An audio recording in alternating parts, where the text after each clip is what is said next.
Don't chase the horizon. The journey is where life truly happens.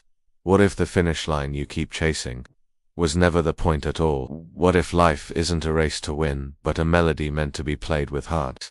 And what if your constant sprint toward someday is the very thing stealing your joy today? In a city humming with deadlines and glowing with ambition, there lived a young woman named Ronnie. She was smart, sharp, unapologetically driven. Her dreams, a high-paying job, a modern high-rise apartment, and a life polished enough to silence every doubt she ever heard growing up. She believed with every fiber of her being that if she worked harder than anyone else, she'd get there faster. Faster meant winning. Faster meant freedom. So she poured herself into her work like water into a cracked vase. Endlessly, desperately, never noticing how much she was losing in the process. Lunch breaks vanished. Phone calls from family went unanswered. The laughter of friends became background noise in her tunnel of focus.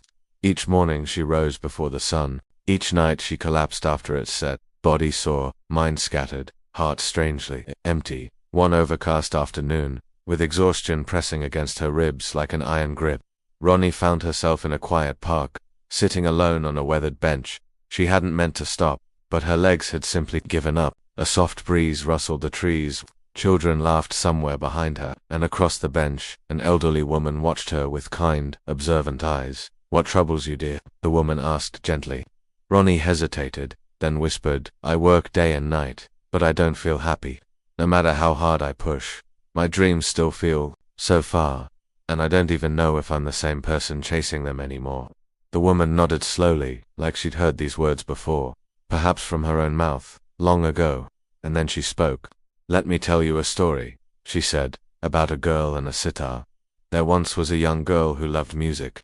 She would sit beneath a mango tree and play her sitar until the wind itself seemed to dance. The melodies weren't perfect, but they were alive, joyful, honest. One day, she dreamed of performing on the grandest stage, so she practiced relentlessly, not for joy now, but for mastery. She counted mistakes more than moments. She chased precision instead of passion. Years passed, and when she finally stood under the bright lights, the applause roared, but her heart was silent, because she had forgotten to love the music. In chasing perfection, she had lost the song. Ronnie said nothing. Her eyes were fixed on the woman now, leaning forward. The woman continued. "There was also a traveler who dreamed of reaching a shining city beyond a vast green forest. He packed lightly, walked quickly, refused to stop. The trees whispered stories he never heard. The birds sang colors he never saw. The river offered peace he never touched. When he reached the city, it was beautiful, but he felt hollow because the forest had been the real gift, and he had rushed right through it."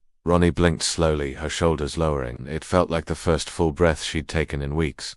The woman placed a hand on hers. "Success is not wrong, child, but chasing it like a horse with blinders, that's what steals life from your days. The journey is not a distraction, it is the point." That evening, as the sun melted into gold behind the trees, Ronnie walked home differently. She still held her dreams, but now, she held something more, presence. She noticed the colors in the sky. She smiled at a street musician. She sent a message to her father, just to say she missed him. The next morning, she still worked, but she also paused to enjoy her morning tea. She spoke kindly to her colleagues. She didn't run toward the future, she walked with it. In time, she achieved many of her goals, but what truly changed was that she was there to enjoy them. Moral of the story: don't rush through the forest chasing a city in the clouds. Don't silence the music while perfecting the notes, because goals are not the treasure. The real wealth is how you live while reaching them. So ask yourself, are you so busy chasing someday that you're missing the miracle of today? If this story awakened something inside you, a longing to slow down, to breathe, to live, then like, share, and subscribe to Whispers Within.